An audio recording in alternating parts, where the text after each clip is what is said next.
ইয়া আছে সমান্তৰ প্ৰগতিটোৰ এপিটোৰ প্ৰথম পদ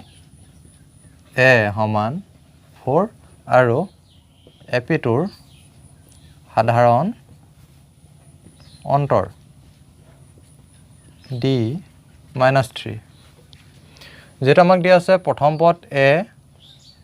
গতিকে a1 হ'ব 4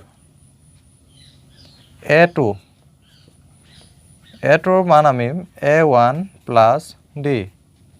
ইয়াত a1 ৰ মান আছে 4 প্লাস d ৰ মান -3 4 প্লাস এ মাইনাসে -3 অৰ্থাৎ 1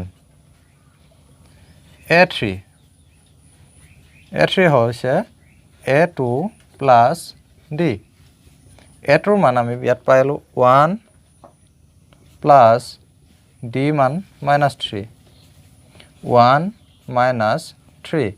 অর্থাৎ -2 a4 a3 plus d a3 -2 plus d হৈছে -3 -2 plus -3 -, প্লাস কৰিব লাগিব সংখ্যা দুটা 5 ডাঙৰ টকত মাইনাস গতিকে মাইনাস ইয়াত আমি a1 পালো 4 a2 1 a3 -2 আৰু a4 -5 এটাকে এপিটোৰ প্ৰথম 4টা পদ